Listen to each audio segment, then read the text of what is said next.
I grew up in like a poor blue-collar community. I was the first in my family to go to Whole Foods. My parents had a difficult childhood. It was mine.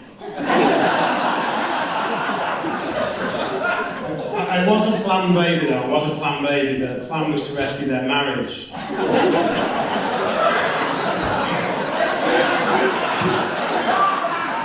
Didn't work. Although, having said that, my parents, they only ever argued once, but it lasted 5 years and led to divorce, so it was a pretty big argument, you know, like, I had all or nothing parents. Mum did it all, Dad did nothing. My dad wasn't a good guy, man. My dad wasn't a good guy. I guess becoming a father changes you, and in my dad's case, his address.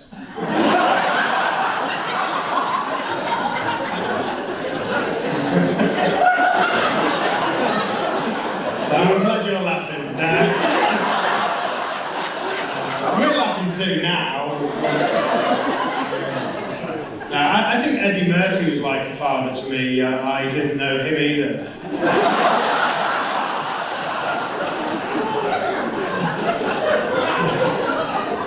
We kept in touch a little bit, you know. I told my dad a joke about my terrible childhood recently, and he didn't get it, but I suppose you had to be there.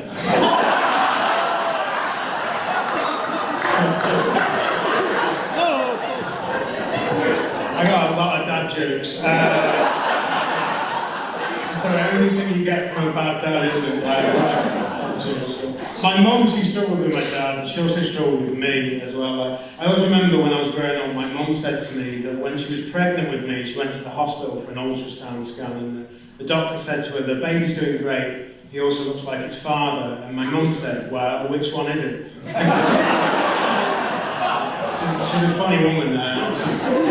She's a brutal woman as well. She's always said horrible things to me all my life. Like, she's always told me that I was an ugly baby. She's always said I was an ugly baby. And I'm not going to tell you I'm not an ugly man, but apparently I was definitely an ugly baby.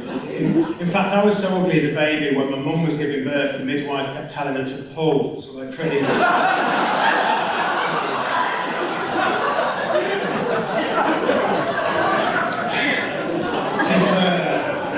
She's always said horrible things to me all my life. I don't actually remember what it was she said to me the day I was born, but I didn't speak to her for about a year. That one must have been pretty brutal. In one way, I wish I was more like my parents, raised by my grandparents.